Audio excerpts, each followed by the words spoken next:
How do I explain this? You know, I kind of wish I would have thought of something cooler to say at the beginning of these videos, but I mean, it's too late now, so. Anyway, the movie opens with our main character, Cassie, looking for supplies in an abandoned gas station. Okay, maybe leave the Dasani? She finds an injured man and shoots him because apparently Jesus is her op. Now, let's go back to a time before this teenage girl was gunning down Bible thumpers. You know, he was supposed to be here. Ew. Oh. You're a girl, he's a boy. Your Parts go together. So, did she just learn how sex works? After an awkward conversation with her crush Ben, Cassie heads home and tucks in her little brother Sam. The next day at soccer practice, Cassie's friend gets kicked off the team for being on her phone. But shortly after, everyone starts looking at their phones too, because something big and daunting has arrived. What, did someone famous die or something? It appears to be metallic and of a considerable size. What? How did they get a description of my dick? The aliens decide to park their whip right above Cassie's house, and everyone goes outside to take Everyone goes outside to take a look. It's in danger. You tell me what my suit is, woman. We are talking about the greater good. Greater good? I am your wife. I'm the greatest good you are ever gonna get. The humans decide to give the new visitors a name. They decide to call them The Others. Oh, how creative. Okay. Is this everyone? Imagine seeing this Game of Thrones Beyblade hovering over your house and your parents tell you still gotta go to school tomorrow.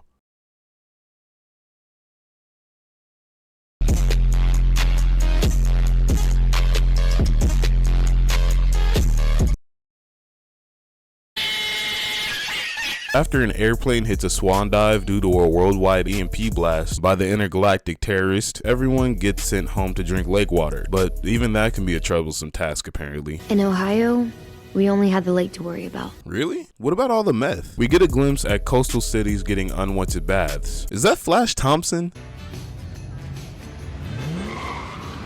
Sup, penis Parker?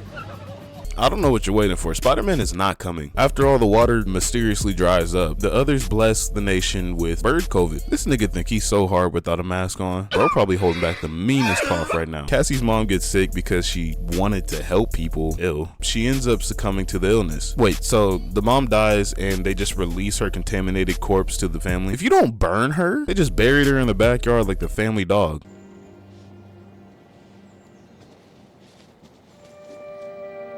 Okay. So it's just fuck me? Okay. You know what? Where the shovel at? I'll get a hug from somebody who actually loved me. The family gets ready to leave for a refugee camp. Man, this place is jumping considering a pandemic just popped off. Not a single mask in sight. You know what they say? Life imitates art, I guess. Or I think I got that backwards. Cassie's dad gives her a blicky and we get blessed with some amazing line delivery. I thought we were safe here. Pumpkin, there's nothing safe anymore. Pumpkin, there's nothing safe anymore. Yo, who hired this nigga, bro? Wolverine's brother shows up. Apparently, he plays an army colonel in this movie. He tells everyone they're gonna be saved, but after splitting parents from their kids and sending them to an army base, things go sideways. Cassie leaves Sam on a bus to grab his teddy bear and the bus leaves without her. The army starts getting pressed by all the angry parents, and when the army colonel can't diffuse the tension, a desperate father immediately wants to air this bitch out, which he does. Man of his word, I respect it. Cassie's dad gets gunned down in the crossfire and she hits the Pedro Pascal Last of Us meme upon seeing her dead father. She cries in the ditch while Sam is taken to an army base where they are turning the kids into soldiers to fight the aliens. A soldier with a very Russian name and a little too much makeup talks to Ben, whose entire family was killed by the previous waves. What's your name? Ben Parrish.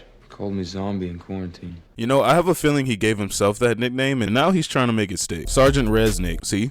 Russian as fuck, puts a tracker in Ben's neck and shows him that the aliens have taken over humans to blend in. Yo, that thing is dry humping his brain. Resnick convinces Ben to catch his first alien body and welcomes him to boot camp. Cassie spends days in the woods trying to find the base Sam was taken to, and after finding a highway full of obviously murdered people, she hangs around long enough to get shot herself, and then she passes out in another ditch. This girl sure loves her ditches. Back at the base, the kids have a military training montage.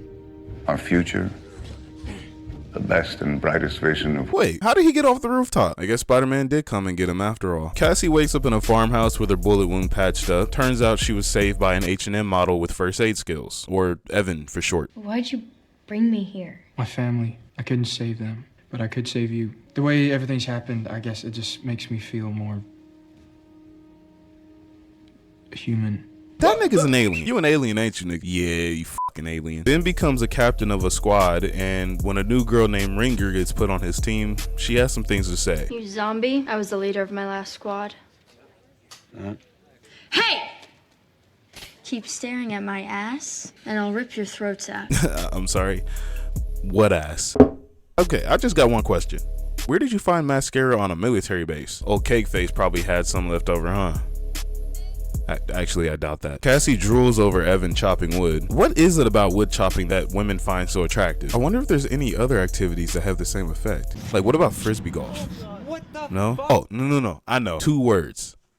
Pogo stick. Yeah, ladies? Huh? Cassie finds her gun hidden under the floorboards, even though the walking Ken doll said she didn't have one when he found her. So she instantly loses trust in him and takes off. Evan turns into Ashton fucking Hall. That nigga hawked her ass down. Evan brings Cassie back to the house, and after arguing and a little bit of slap boxing, they decide to leave for the military base. Meanwhile, Ben has a conversation with Colonel Sabretooth, and he tells Ben the 5th wave has already begun. Have you been keeping count of the waves? Leave a comment down below if you have. I know I damn sure haven't. Ben's squad will be sent out on their first mission to test out these new helmets they have that use the same tech as the thingamabob Ben used when he got to the base.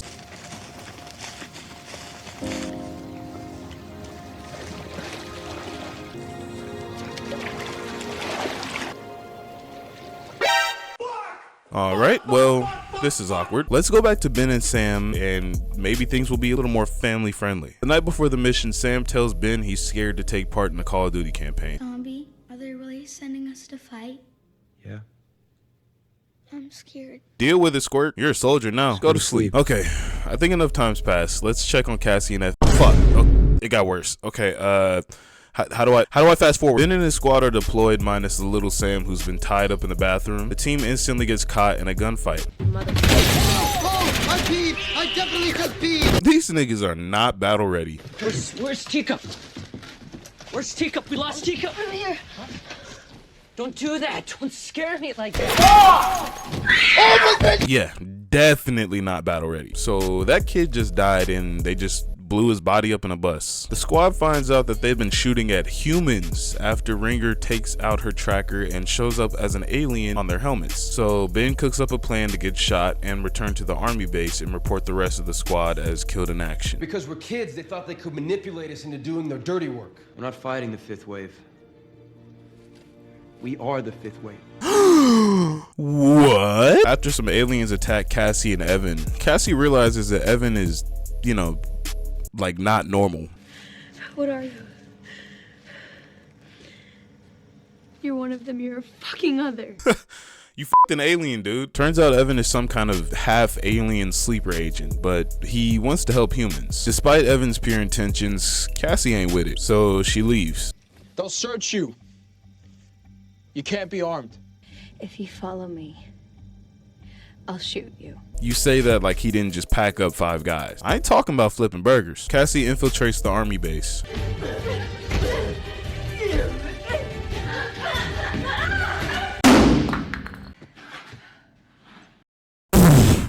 My God. She left half her face on that fucking window. Ben is interrogated by the colonel upon returning to the base, and both of them see straight through each other's bullshit. You drop your lie, and I'll drop mine. What's the point of any of this? What do we do to deserve? Nothing. Other than occupy a space we need. We're not that different, Ben. Your kind would do exactly the same thing. No. Our kind wouldn't have wiped out an entire species. Nigga, read one history book. An explosion cuts their conversation short, and in all the chaos, Cassie slips by everyone to find Sam. But she runs into Ben instead. The two look for Sam together, and Evan drops in and fucks 2 niggas up before telling them he set up explosives around the entire base. Evan gives Cassie a goodbye kiss while Ben watches awkwardly. Cassie finds Sam being evacuated by the other kids. It's Bear. Hey, what he say fuck me for? Nah, you gonna take this fucking bear. Do you know what I've been through? Let me tell you something, little nigga. Then Cassie and Sam escape the base while Evan stays behind to probably die. The 3 magically dodge any debris as the base explodes, and they're picked up by Ben's squad and taken to safety. What are you looking at? Trying to find the stars. Huh? Dumbass, it's the middle of the day. The team makes a plan to save the other kids, and the movie ends with them eating a meal consisting of beans and eggs. They gonna have that forbidden mustard gas. Wait, I just realized this alien movie never actually showed any aliens. What the fuck? I want my 1 hour 52 minutes and 26 seconds back. This is some bullshit.